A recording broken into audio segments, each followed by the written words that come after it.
It has been a couple of days, but there is some huge Tottenham news going into the weekend.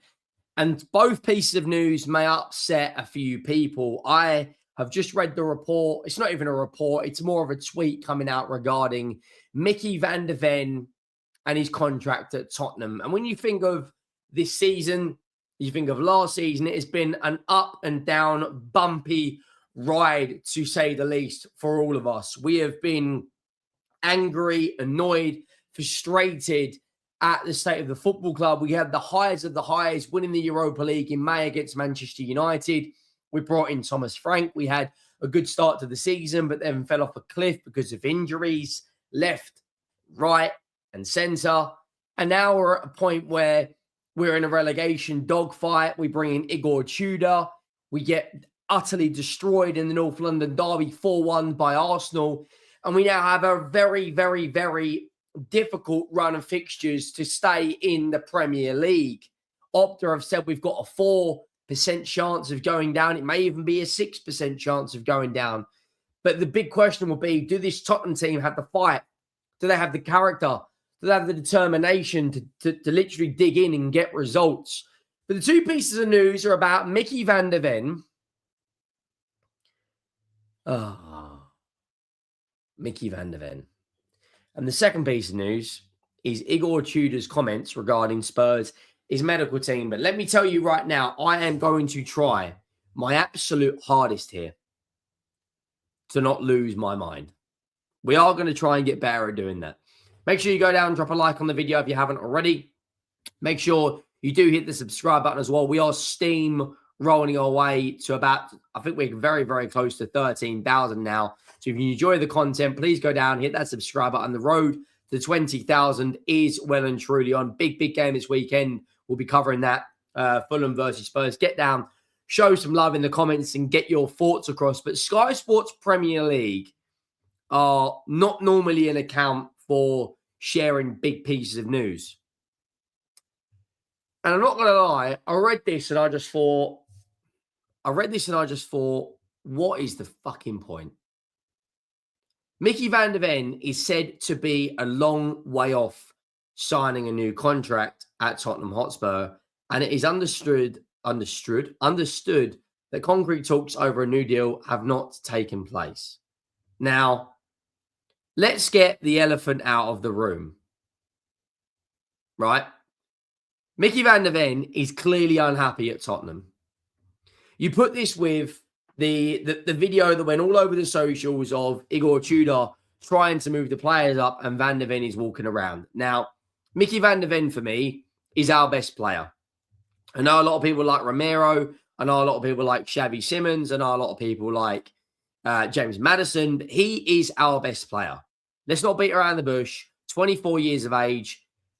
Pretty much been the captain during Romero's absence. Goal line clearance in the Europa League final. This guy is one of the best centre-backs in the world, and 99% of teams out there would happily take him in their squad. You can't tell me that Arsenal and City, regardless of how good their defences are, would not take a Van der Ven. He can play left-back, which he's played for the Netherlands. He can play centre-back to one of the highest levels out there. He's got that recovery pace. He's won big trophies of us, including the Europa League in the summer, and was very, very important to that squad. But this has come out. The Spurs, Micky van der Ven, Spurs Van der Ven is a long way off signing a contract. Now, the timing of that is a little bit frustrating because it's like we don't really have any good PR coming our way right now.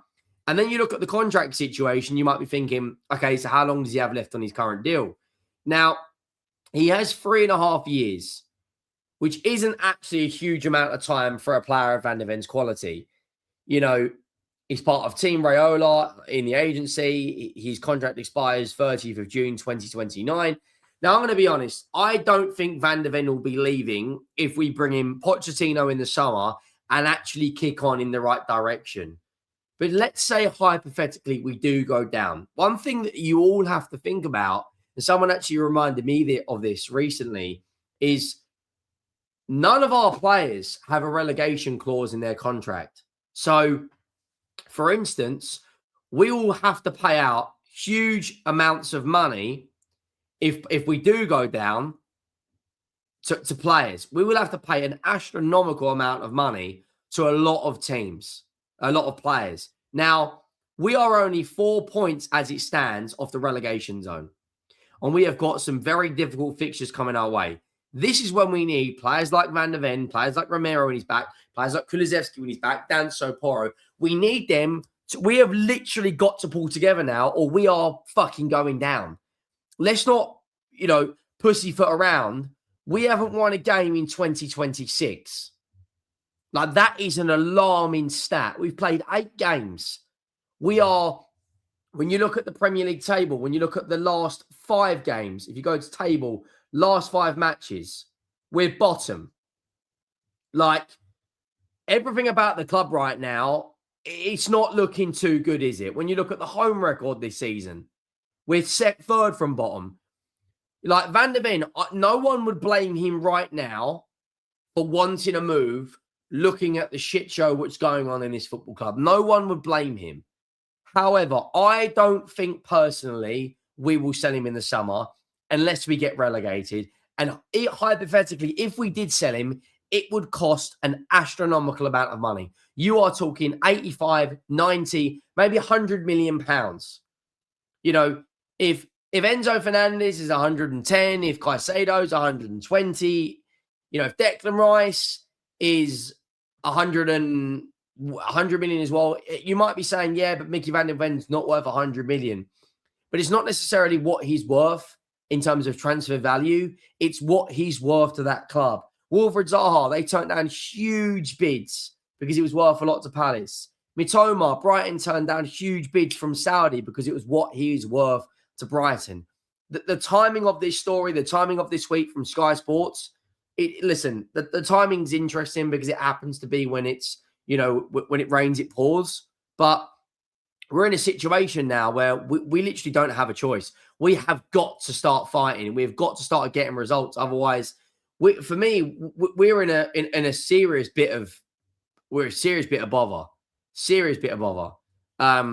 Alistair Gold has spoken about Igor Tudor's comments regarding the injuries, and this is not a good look for the club. When you see this come out that Igor Tudor has been asked why there's been so many injuries, Alistair Gold's one of the best, sources of news when it comes to this football club.